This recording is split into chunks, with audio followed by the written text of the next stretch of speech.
Welcome to episode number 16 of the First Responder Wellness Podcast, the show where we talk about wellness, mental health, and leadership, and what it takes to have a wellness culture within your organization.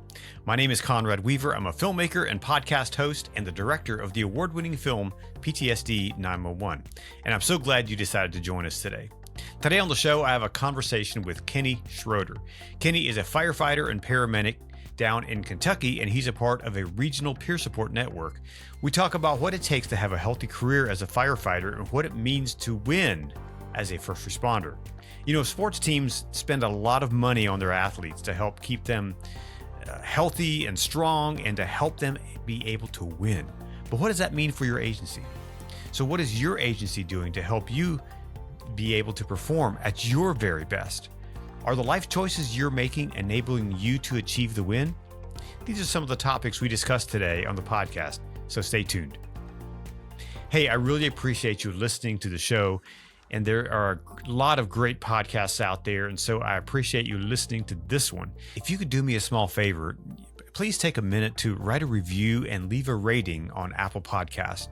We want to be able to reach more first responders, and leaving a review helps us do that. And if you're watching on YouTube, be sure to hit subscribe and the little notification bell so that you know every time we upload a new video. Thanks again for doing that. And also be sure to share the podcast, whether it's on Apple Podcasts or on YouTube. Be sure to share it with your network. Thank you so much for that. And thanks again for listening. And now here's my conversation with Kenny Schroeder.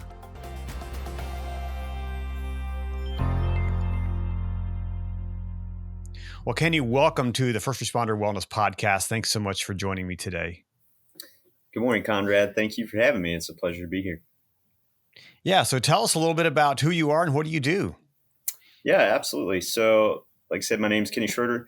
I am a firefighter paramedic. I spent most of my career in the town that I live in Independence, Kentucky. Started as a volunteer and just worked up through the ranks to eventually becoming a lieutenant. I was very connected to health and wellness my whole career, not knowing how much I would really need it when the time came. So I retired last year and took like 60 days off and got right back into the first responder world now as a firefighter paramedic, but just with a different organization. So also involved, like I said, health and wellness, so peer support, pet therapy. We have what's called a FACE team, which is firefighters attacking the cancer epidemic in the area. So just being a part of that. Yeah, I want to get more into your journey for health and wellness. So you said you were part of that your whole career, but I want to first go back to what got you motivated, interested to becoming a firefighter. Yeah, so I was never one that envisioned being a firefighter as a kid. Like I didn't dress up for Halloween as a firefighter. I didn't do any of that. It was like my eyes were set on being a race car driver.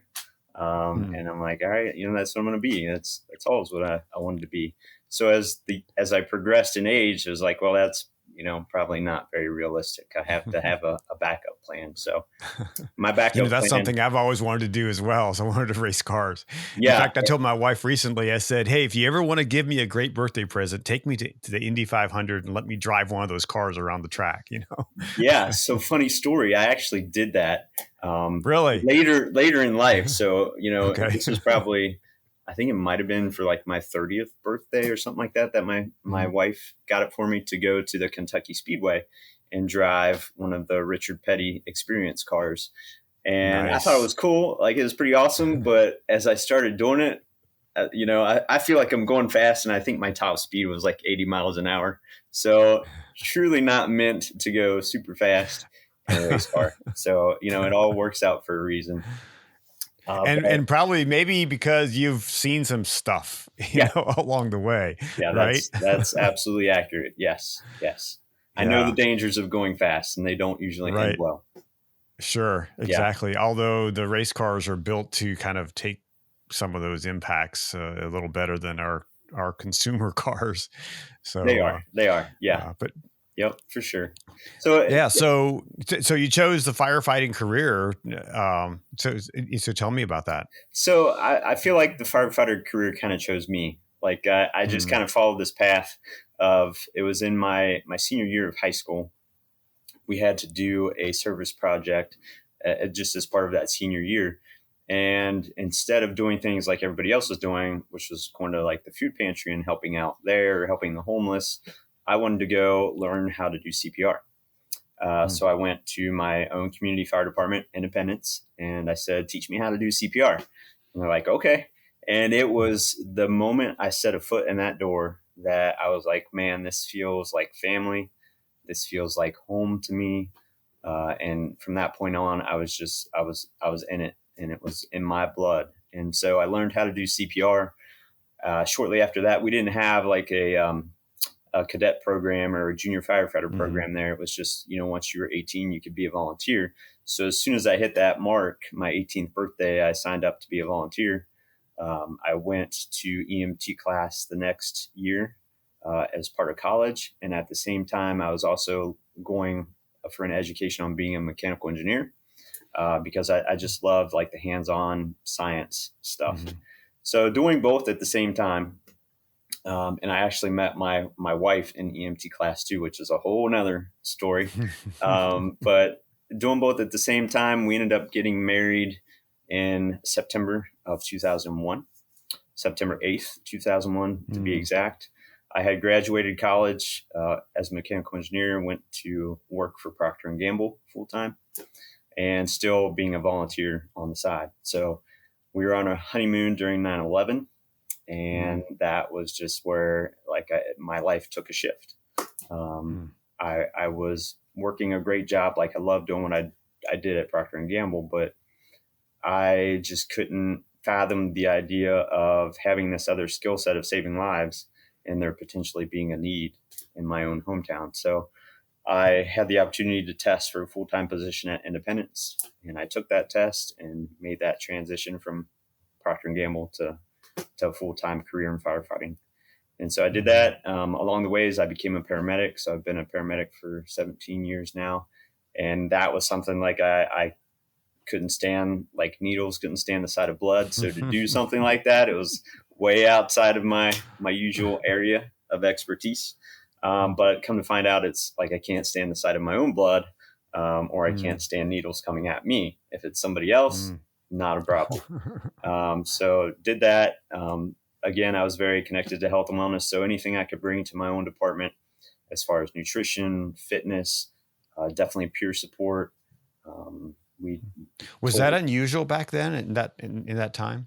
It was. So about 2009 is when I really got immersed into the fitness side of things for my department specifically. They sent us to Dallas, Texas, to the Cooper Institute to learn to become peer fitness specialist. So brought that back, and it was after that, it was like game on. Like, this is what we're doing here, and not stopping. I can see the need. I know it's out there, and I know we need to do better. But that, like, the stigma is still there today. Like, there's still, those in the industry that are like, we don't need this, we don't want this. But that's slowly, that culture and stigma is starting to change, which is a good thing. Did that initiative come from leadership within your department? It did. Yes, it did. At the time, it was a previous chief than what we had now. But he saw the need. Like, he didn't understand, I don't think, like, exactly where that need fit, but he saw a need for it, that we need to maintain our health to be able to do this job, and also to protect our community better. Like, if you look at it from that lens of, if we take care of our people and we make sure they're, good, then they're going to take care of the community even better. So he saw that as a fit. That is something that is really lacking in a lot of agencies today, just that vision for that. Right. Why do you think that is such a rare thing?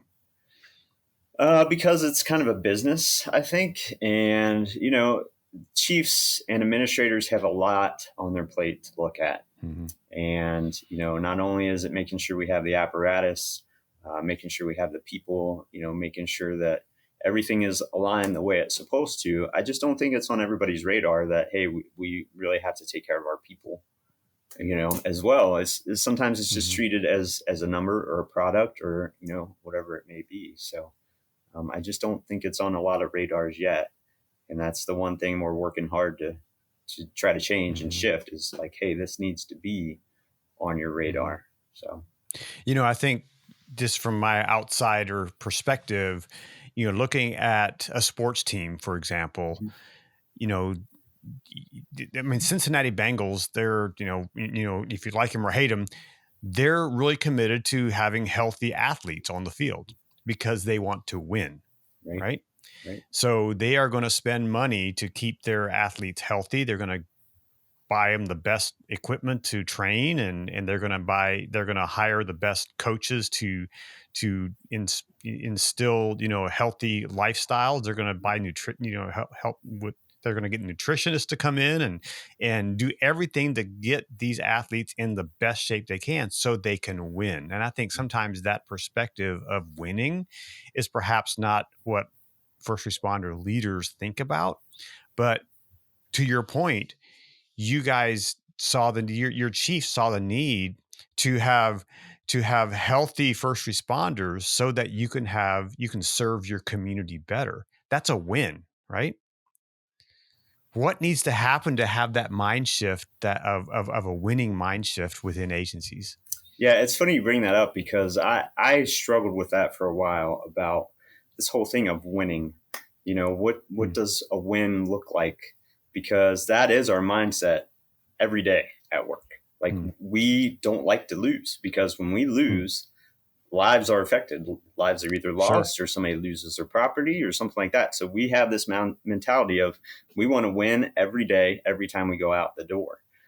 So we do that shift is occurring where we look at ourselves as kind of tactical athletes to where Hmm. we have to be in the best shape possible. But again, it comes down to budgets. It comes down to, first responders just aren't paid well. There's just not a lot of money out there. You really have to be laser focused on what your dollars go to. And a lot of times health and wellness is not one of them as much as it should be, as much as we think it should be. It's Sure. just not, a very big budget item. And so Do you you have think to it's get, something that needs to be addressed with like the community leaders, the people who, set the budgets, the bean counters in your community, that they need to understand this, that, hey, this is important. We need healthy first responders and we need the budget to do that. yes, absolutely. One of the things that Independence did, this was not, you know, it was very out of the norm when they introduced it, maybe about 5 years ago. They actually did a citizens academy, so a citizens Hmm. fire academy, where just citizens of the district and surrounding community could come and learn about what we do, and it was eye opening for those people that went through it. My mom and dad went through it, and they're like, we had no idea like all of this stuff was involved in what you do. And yeah, it's like Mhm. we don't just sit in recliners and wait for calls. Like there's a lot that happens in between, whenever your shift starts. For us, it was 7 a.m. to 7 a.m. There's a lot that happens in that time period, and we have to be prepared and ready to go at a moment's notice. And that preparation, it really is a lot, when you're Mhm. not aware of that. So I think just educating the public, educating if you work for a city, like making sure your city mayor and just all the commission members are on board with what you do and are aware of what you do. Like that's the key, is just that awareness, as Mhm. well as educating the general public. Mhm. What did that kind of a mentality within your department, what did that do for you guys and gals? I'm assuming, what did that do for you as far as the stuff that you experience day to day? The mentality of just like the runs and incidents and things that occur. Yeah. Hmm. Um, so it takes a toll, like seeing the things that we see. I know that the average population may see one or two traumatic events in a lifetime. And for us, that's like every shift. Hmm. We'll see one or two traumatic events in a shift, but that's what we do. That's what we signed up for. We knew that going in.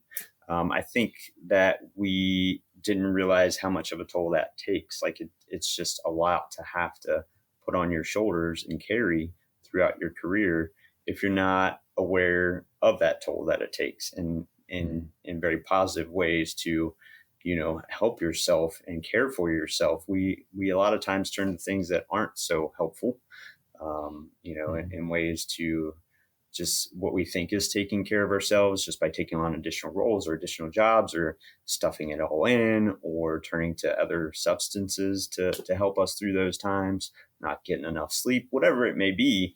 There's just a lot of unhealthy things that we do that don't really help ourselves in the long run. So um, the awareness, again, is the key with that. And it's something that I just wasn't aware of. Even though I was surrounded by it, I was working on it just through the health and wellness piece for the fire department. I myself wasn't aware when I really needed it. So, Mm-hmm. Mm-hmm. What did you do when you kind of became aware of that and the struggles that maybe you looked at yourself in a different way? What did you do to kind of help yourself get better or to attack those things? yeah, so it was stuff again, like I was connected to it. So I had these things in place of, making sure I exercised, and I did. Like our shift was really good about exercising every shift, trying to eat healthy. So those things I was aware of. The piece I wasn't aware of was just the toll it was taking on my mental health in particular. Mm-hmm. So I thought, just like everybody else, like the culture that is out there of suck it up. Like, we're first responders. This stuff doesn't affect us. We have to make it look like it doesn't affect us. Even though we're crying inside or it's tearing us apart or whatever it may be, like I had that same mindset of like, I got to be strong. This is who I am. I can't let it affect me. And there is a point, like, I don't want to downplay that. Like, there is a point during an incident where you have to be that way. Like, we have to Sure. show up and we have to take care of the job. And, if we're crying, well, somebody's in a car wreck or whatever the case may be, that's not going to go well. So Mm-hmm. we have to have that as part of us. Like the training that we do, the fight or flight response, the way that we're wired, like that's necessary. But Mm-hmm. the thing that I didn't do was on the flip side of that. Like I said, I was holding it all in. I didn't want to talk to anybody about it. I didn't want to admit that I had a problem. And it really wasn't until when I retired that I realized how big of an issue that it was. And the reason being was I made being a fireman who I was at my core. Mm-hmm. Like, I am a first responder, I'm a firefighter, I'm a paramedic. That's me, Kenny Schroeder, and nothing else. And so, like, I understood the pressures and the stress. Like my wife was telling me, like, you're not the same man you used to be. Like things were just getting to a point, especially after COVID, where we're working a lot of hours, that the stress was just, way up here.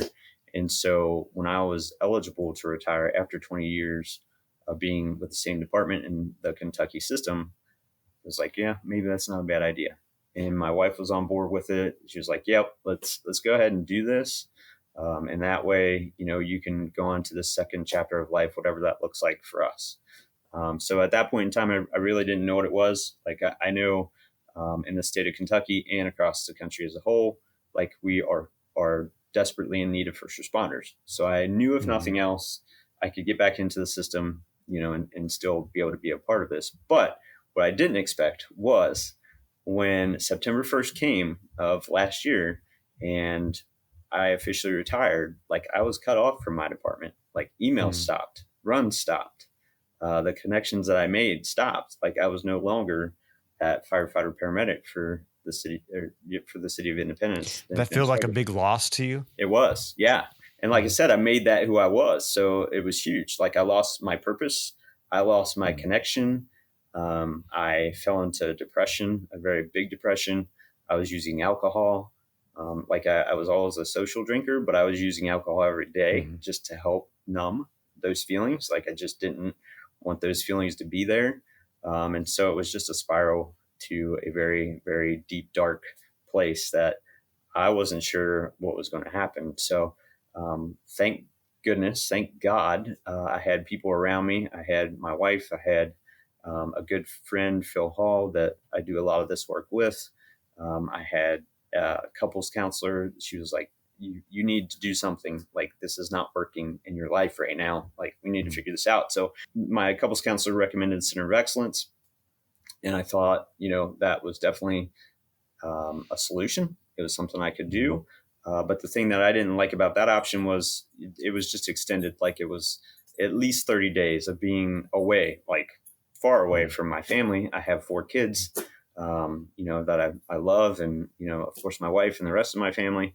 And so just being away for that long was just something I wasn't interested in, but I knew I started to know that I needed the help. Like multiple people are telling me, hey, you need to do this. You need to get the help. And then it wasn't until October of last year, I went to a firefighter health and wellness conference, the Brothers Helping Brothers Firefighter Wellness Conference, and helped to be a part of that, like just setting up the 2 brothers that aren't brothers, technically that put that together, Jim and Nick. They said, come on up, you can help us out. You can, work here with us, and we'd love to have you. So we went up there, spent the day just helping prep it, set it up, attended the first day. And I was like, this is cool. I hadn't planned on staying for 3 days. It was just, I was going to go for a day, and that was it.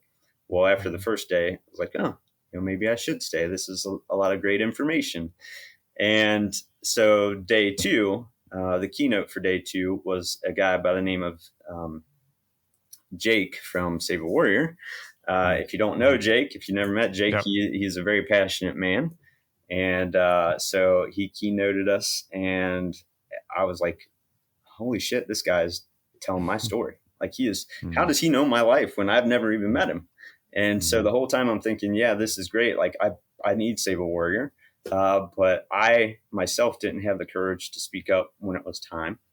And thank goodness, that good friend of mine, Phil Hall, was sitting right across the table from me. His back was to me, so I couldn't, really see him, but like I knew he was there. At the very end, Jake had asked, does anybody have any questions, or, is anybody going to be in my cohort? So he had 2 spots in a cohort. That was the following week coming up. And Phil raised his hand. He's like, you going to be in my cohort next week? And Phil was like, maybe. and Jake was like, is there somebody else you think should go? And I'm thinking, damn it, Phil, don't say my name. Don't say my name. And he's like, yeah. He's like, is that guy here? And he said, yep, he's right behind me. I'm like, But at the same time, I was thinking, thank God somebody had the courage to stand up for me when I didn't have the courage myself to say something. And so I got rostered to go to Save a Warrior.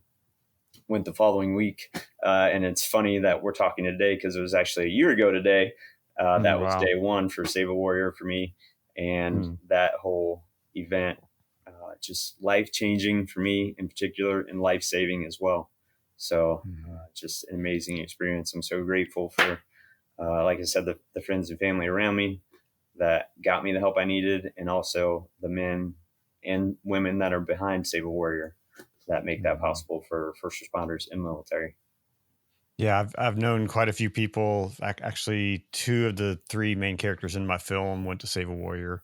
Okay. Maddie Fiorenza and Officer Desiree Palmer. They both went to Save a Warrior. Okay. And it was transformative for both of them. Yes. As well. You said something earlier that really kind of stuck out to me. You said you needed to pretend that these things weren't bothering you. Mm-hmm. That's pretty normal, right, within the first responder community? Yeah, it is. Like I said, it's just that culture, that stigma of like, you have to show up stoic. You can't let anything be seen that shows you are weak. And I mean, it's not just for us, it's for all first responders, I feel like, especially like law enforcement too. There's a whole nother fear for them, I feel like, that we don't have as firefighters. Because if there's any weakness shown for law enforcement, they could take away their weapon. It's a whole nother thing, that we don't have to deal with exactly as firefighters. But yeah, you don't want to show that weakness. I think it's, people fear that maybe they won't be picked for certain roles, or they'll just be seen as weak or not be able to handle it. But really, as I have found and others have gotten, like, it takes a lot more courage to say, hey, I need help, than it does to sit there and do nothing about it. So What would you do differently if you were starting, if you were back to being 20 years old and starting out again? What would you do differently this time? knowing what I know now, Hmm. probably would have addressed some things in childhood that I thought were Hmm. normal, that really weren't normal. It was just normal to me because that's what I knew growing up. Sure. So addressing some of that before it became a bigger issue, just because that's kind of the way I showed up in my life of just, Hmm. being certain ways and relying on certain things and showing up in that manner, versus getting the help to understand that, hey, those coping mechanisms maybe aren't the best way to handle things. Like should do it this way versus that. So that would be probably first and foremost. Secondly, just leaning into, um, like getting healthier, like taking care of yourself. Us in the first responder arena and healthcare, and everybody else that helps people, like we are servant, by nature. Like that's what we do. Hmm. We help others. So when it comes to taking care of ourselves, we don't do a very good job of that. So just keeping Hmm. that in mind, again, going back to, if you take care of your members, they're going to take care of your community better. So if I take care of myself, I'm going to be better for everybody else that's around me. I'm going to be better suited for the job. It's going to be a healthier career. I'm going to be able to enjoy retirement when I get there, and all of that stuff. So making sure I take care of myself first and foremost, everything else lines up and kind of takes care of itself. I'm just now learning, like that has just been in this past year of, this is what you need to do, and it's amazing. Like I can say Hmm. that now, like just looking back over the past year, how different my life is, and it's Hmm. just being open, being vulnerable, and leaning in and doing that work that it takes to get healthy.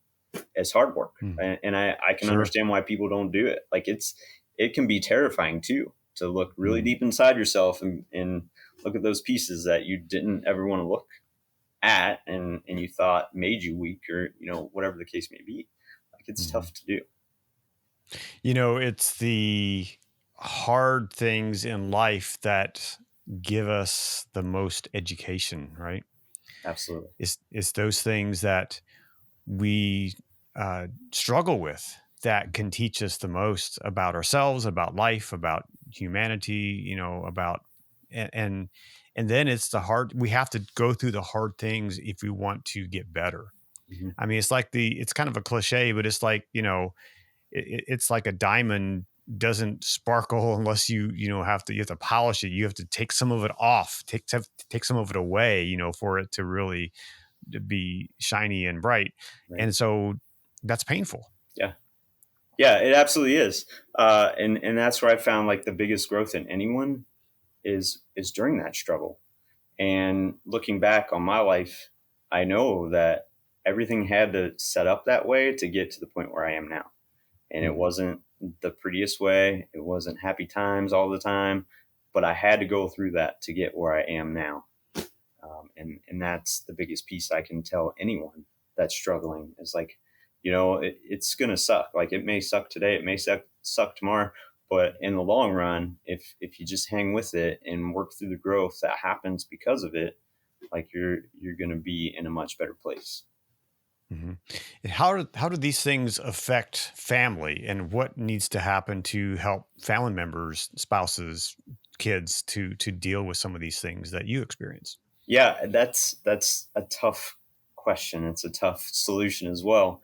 I think the biggest thing is just communication, and I speak that way because like I wasn't the greatest communicator in my whole career, and especially in my married life. Like the stuff that I kept inside, like I wasn't sharing that on the job, and I wasn't sharing that when I came home either.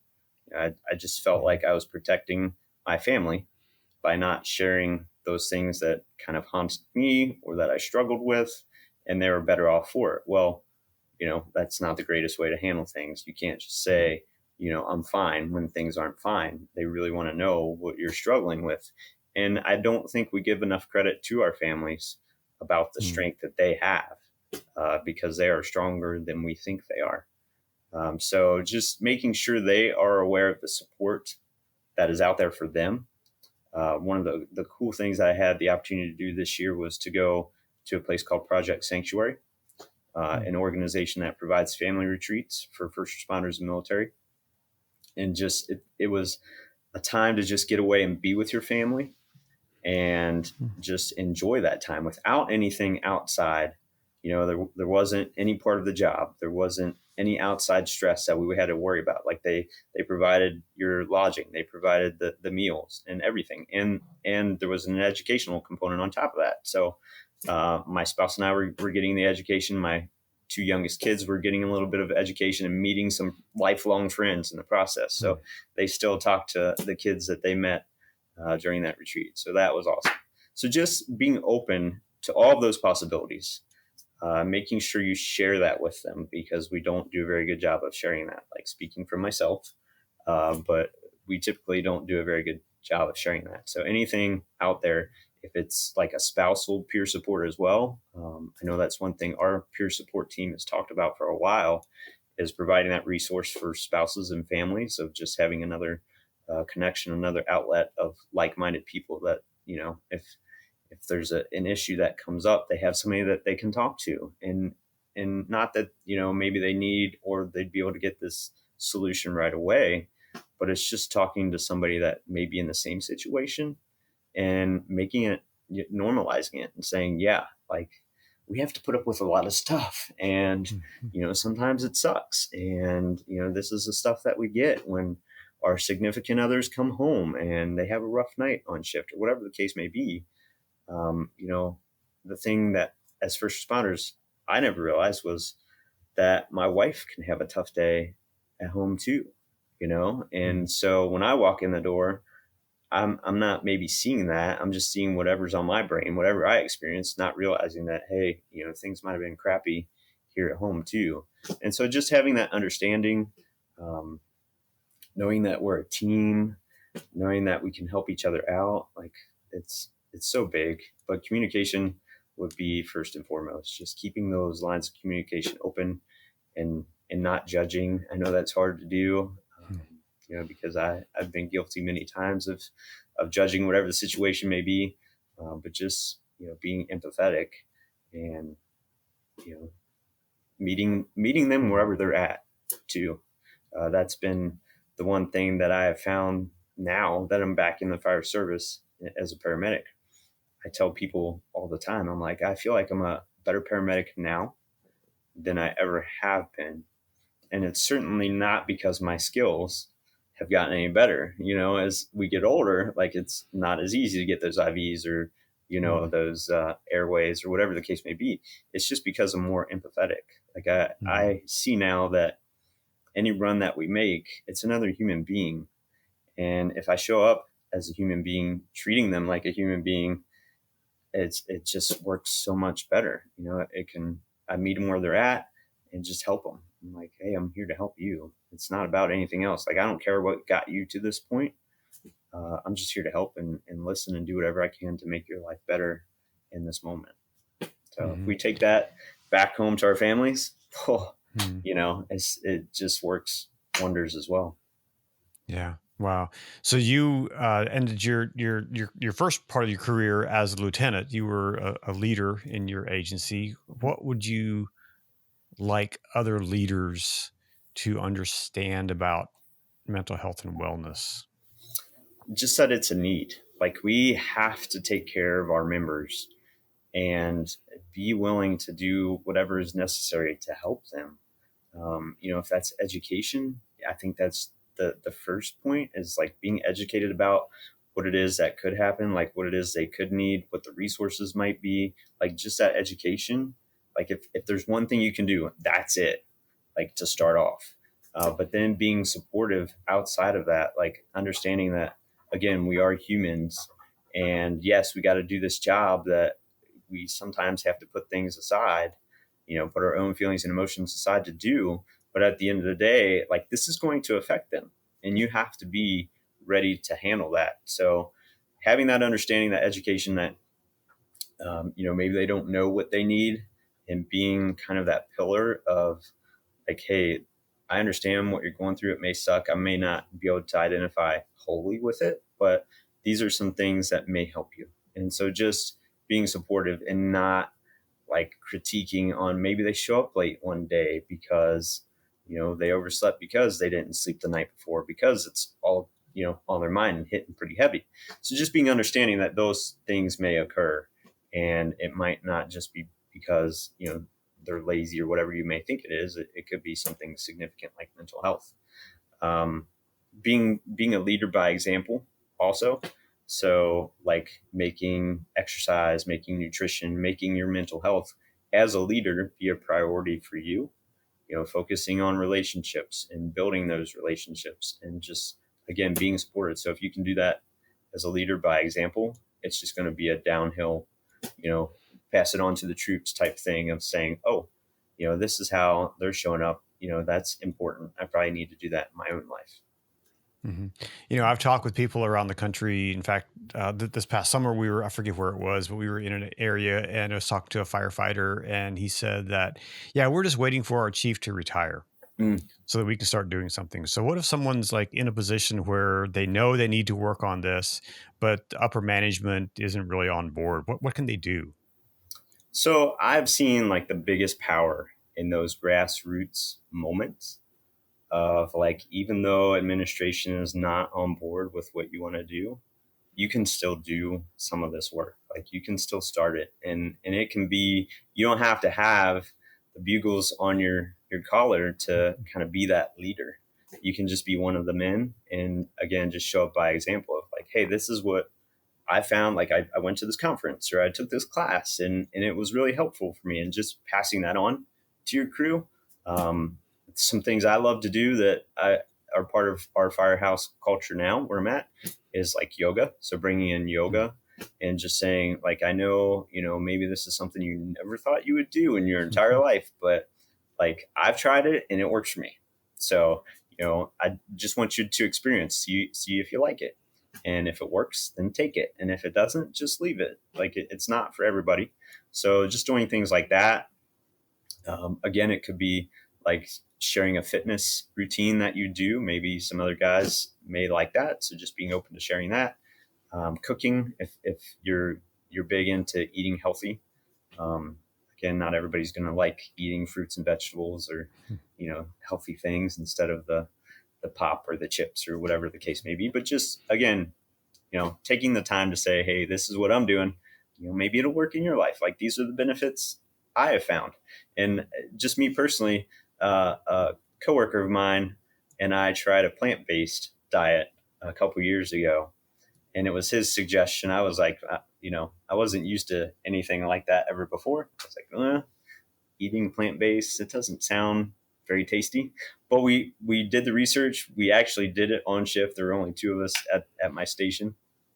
It was the best that I felt in a long, long time, So it was like, this is great. So I took it home, and my family got to the point where they were like, Dad, you ever bring another meatless meatball into this house and we're going to kick you out.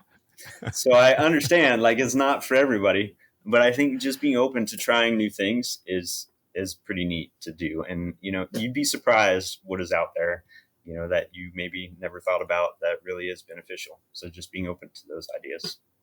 Hmm. Yeah, so there's a lot to think about in all of this. What have you found just in your new career? What's working for you right now to kind of keep you healthy? Yeah, I'd say there's a lot of things. One being like sticking to a routine, like a routine that I never thought would be a part of my life. So it's waking up every morning and doing some reading, which like reading was something I never really did. But now I just can't get enough books in my life. Like it's every day my wife is saying like, there's another book in the Amazon cart. I'm like, yeah, there's another book in the Amazon cart. Like I just love reading and enjoying new topics that I didn't really know existed before. So doing that, I meditate every morning and every night. Like that was introduced by Stable Warrior. So that they're really big on that. Yoga, like I said, is a big part of my life. Um, let's see, just taking care of yourself by getting like routine physical checks done, being open to outside of the traditional medical healthcare realm. So I go see a holistic chiropractor now that has been kind of eye opening for me. And again, something I never really thought that I did. or would do. And then just talking to others, being open to having these conversations. Like I never had some of those really close relationships in my childhood, growing up in my life, even though like the fire service is seen as a brotherhood, like I just didn't have that. I wasn't sharing those pieces with really anybody else. Now I know that that's important, and I do that every day. So I have a list of guys that I talk to and reach out to, and the same with them. Like we just are able to have different conversations of saying like something here is going on that I don't really like, and I just need to get it out there. Like there are individuals that I text and I'll just say venting, and it'll be followed by a line of whatever is going on in my brain right now. And that's all I have to do to get it out and feel better. And I get a reply back that says, got it. And that's it. Like I got it out. It's no longer, in my system, in my body as kind of a stress. And they didn't need to say anything either. They just had to say, got it. I can hold that space for you. So having that in place is huge. Knowing all the resources that are out there, and not being afraid to I don't want to say take advantage of, but not being afraid to join those things and be a part of it, like the Save a Warrior, the Project Sanctuary. You as a person putting stuff out there to make us aware of the issues going on, like just those educational pieces, not being afraid to immerse yourself in those and just become more educated yourself. Like all of that is just critical. And I wish I would have done it sooner in my lifetime. But again, you got to go through some stuff to get to where you're at now. Sure. This seems to be that it was a real mind shift for you, from what you had, experienced and thought in the past to what you're doing now. I mean, how long of a process was that? Because I know you have all these things and it takes a long time. All these things add up over the years, and it doesn't just flip overnight, does Right. it? No, it doesn't at all. I would say like 2020, and I know, COVID was big for everybody, but that was kind of where everything just came to a big, big ball of stress. And I thought I was dealing with it, and I wasn't. And so, starting then is where I began to realize that, hey, maybe there is an issue, probably not dealing with this in the right way. But it took, another 2 years to get to the point where I got the help that I needed. And then now 1 full year later, I'm better, I'm on that healing journey, but I'm still nowhere near healed. Like it's still something I'm going to have to do for the rest of my life. Like I'm going to have to do this work that I'm doing every day. I'm going to still, have to wake up and do things I don't necessarily want to do, but I know that it's needed to keep me healthy and to help me show up in the way that I want to show up for my family, for my coworkers, for the community. So it is now a lifelong journey. It took me, I would say, 3 years to get here at least. And it's going to be a part of what I do for the rest of my life. And again, it's You not have to easy. pick your hard, right? Yeah. It's Absolutely. hard doing the other and just suffering through the stuff, and it's hard doing what you're doing now, but you have to pick your hard. Yeah. And I will say, like you just brought up the suffering piece. And like the thing that I go back to is like, I wish we could just tell recruits when they're coming on the job, like, watch out for these things. Like we can educate them. But I think sometimes it doesn't land. Like, I don't know how, if I even would have had this stuff on my first day, if it would have landed for me then, because I got to be done suffering to know that I don't want to be suffering anymore. And I want to live where my life is different and where my life is healthier and where I can wake up every day and just be happy, and just be grateful to be alive and to do the job I get to do and just be surrounded by the people I want to be surrounded by. So, yeah. Yeah, that's, I know just in my own personal journey over the past probably 6 years, I've really had a mind shift myself and just some of the things and how I think and what I do, and really developing those practices that get me to a healthier spot. And it's hard. It's hard work. It's even this morning, getting out of bed and doing a workout. It's not something I wanted to do, but Right. I know it's the little things. It's like well, I keep seeing these little posts on Instagram and some of the social media that says, if you just do this for the next 60 days, you'll be a different person. Yeah. And that's true. When you just do the little things and you do it consistently and over again, you become a new person in a way. And have you found that to be true in your life? Yes. Yes, absolutely. And, there are certain things that I think, those habits that maybe aren't the best habits. So, just take, for instance, for me, like drinking alcohol. It was a way that I would numb, and it would help me, what I thought was help me get to sleep. Well, Hmm. you can't just take that away. Hmm. You have to fill it with something else. And so that was the key. Like, all right, I'm getting this out of my life.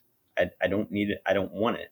But there's always going to be that temptation to have it or to lean on it, because, that's the way I kind of thought my life was. I use that Hmm. as a crutch at times. So when times get tough, what are you going to go to instead of alcohol or whatever else you're doing? So you have to have something to replace it with.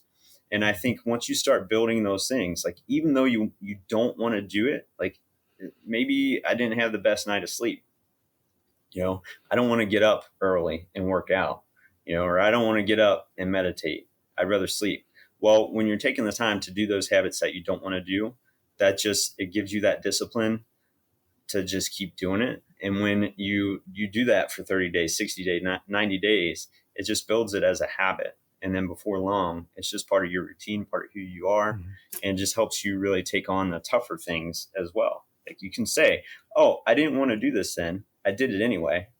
I don't really want to do this thing next, but because I did that first thing, I can do it now. It just helps build that strength to be able to get through more stuff and to really progress your healing journey. And those little wins motivate you to do it again the next Hmm. time, right?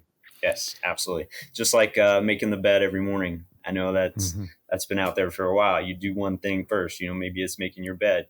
Maybe you don't want to have to do that, but that's a win. Like, Hmm. that's an accomplishment, however small it may be in your life. It's an accomplishment, and it just helps you build to the next thing. So, Hmm. maybe next is just going to work, or whatever it may be. Like, it just helps you build up to that next win, or that next uh, thing in your life that you need to tackle. Hmm. So if someone's listening to this or watching this and they're kind of where you were 3 years ago or 4 years ago, what's a good first step for them to get to a place where they're healthier? The first step would just be the awareness internally that, yeah, maybe I have a problem. And, what do you do next? So finding someone that you can reach out to. And a lot of times it's somebody that has been there your whole life, and you just never realized that, they were there. You just never wanted to share. But just being open about what you're going through. Definitely, as a peer supporter, I recognize that, of like, I don't know what's going on in somebody's life right now. Like, even today, I don't know what's happening. But if I can just be there to listen and to say, yeah, I mean, that sounds like it sucks. But hey, guess what? Tomorrow's a new day. There's hope out there. We can get you connected to resources to help you and get you better. And so just being aware that, hey, maybe something is going on with me that's bigger than I ever thought it was. And to know that there's resources out there, that people really do care. I know, especially like social media and the news today, it's not always the greatest, Hmm. but really people do care. Like, we are still all humans, and just understand that. Like, there's people out there that are ready to help and take care of you. Mhm. What are some resources? You mentioned several in our conversation. What are some resources that you would highly recommend to people to look into? Yeah, so peer support first and foremost. Like, I know that's come a long way, and a lot of departments are still a long way to go. So just uh, trying to, either, if you don't have a peer support team, maybe it's a great place to start. Maybe you start your own in your department. There's resources out there to even do that. Like, Hmm. we are part of a community in this area. It's called the Tri-State Peer Support Team. So there's connections there to where there's a document that shows you exactly what you need to do to start your own team. So doing that, there's resources like pet therapy that I'm a part of, where pets can come to departments, and all it is dogs, cats. We even have a giant bunny that shows up, and you can just like, it's amazing when these animals walk in the door of a firehouse and just you see the smiles, and it's just that instant connection, and it just opens up the possibility and the doors to be able to communicate the tougher things. Even if that never happens, you still have brightened the day of somebody that's on the job, that we're ready for the next call, whatever it may be. You've just made their day a little bit better. So there's that. There's, of course, like Stable Warriors out there. There's these small grassroots charities and 501c3 organizations that are just willing to help us. So just being open to that. There's just a lot of resources out there. One thing that I didn't talk about much, but that helped me tremendously, was it's called a stellate ganglion block. So I've had 3 of those done now, and that just helped kind of take away some of that hypervigilance that I was facing in those moments, and then work really hard on the therapy part, just to try to get through some things that I was stuck on. So just, again, being open to that, just educate yourself, know the resources that are out there and available, and be open to sharing as much as you want to share. Like, I don't want people to just, have to talk about their story all the time if they don't feel comfortable doing it. But there is a lot of healing in being open and sharing some of those vulnerabilities too, because every time you do, you don't realize it at the time, but you could be helping somebody else also, just by being open to saying, hey, I wasn't okay back then. I didn't realize it then, but I know it now. And these are the things that help me. What would you say to those leaders that are out there that are watching this? What would you say to them to encourage them to move their agency toward to a better place? Yeah, along the same lines, just educating yourself is key. Stop pretending that you don't have a mental health crisis when you really do. Not just mental health, but overall health and wellness. Like, be educated on all the topics that are related to health and wellness for your people.